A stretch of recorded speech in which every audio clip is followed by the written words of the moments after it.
आमच्या मान्य पोलीस आयुक्त साहेब यांनी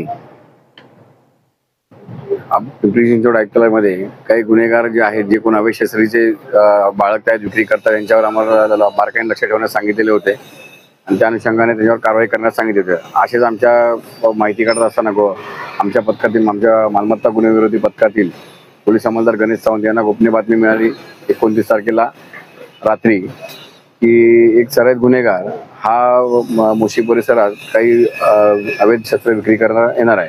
त्यावर आमच्या पथकातील एपीआय गुळिंग आणि गणेश सावंत आणि विनोदवीर देवकर अशा आमच्या पथकाने मोशी RTO या परिसरात जाऊन त्या इन्फॉर्मेशन प्रमाणे इसमाचा शोध घेतला असता सूरज राजू गिराम हा सराईत गुन्हेगार त्या ठिकाणी मिळाला संशयितरित्या. त्यावर त्याला त्याची झडती घेत असता त्याकडे 2 पिस्टल, देशी बनावटीचे पिस्टल आणि 2 राऊंड मिळाले.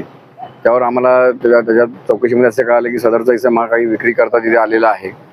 तर त्यावर आम्ही त्याला ताब्यात घेऊन त्याच्यावर MIDC भोसरी पोलीस स्टेशनमध्ये गुन्हा दाखल करून त्याबाबत अधिक तपास करत आहोत की यांनी जे सदरचे वेपन आणलेले जे आहे ते हे कुठून आणलेले आहेत, कशा करता आणलेले आहेत, त्याबाबतचे आम्ही अधिक तपास करीत आहोत. सध्या काय कलम लावण्यात आलेली आहे?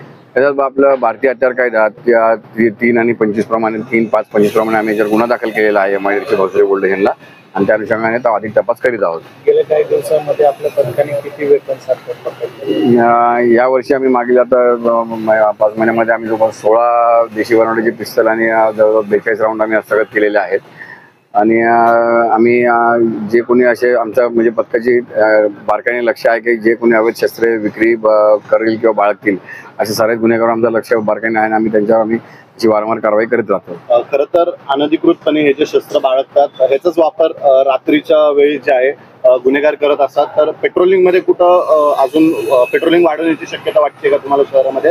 कारण नागरिक जे आहेत तणावात राहतात. ते पेट्रोलिंग आमची चालूच असते. आम्ही पेट्रोलिंग आमची सदैव दिवसाही आणि रात्री आमची सगळ्या गाड्या वगैरे आमच्या एकदम सगळ्या फिरत असतात. पेट्रोलिंग चालूच असते आणि जशी आम्हाला इन्फॉर्मेशन मिळेल त्या इन्फॉर्मेशन आम्ही वर्कआउट करीत असतो. आम्ही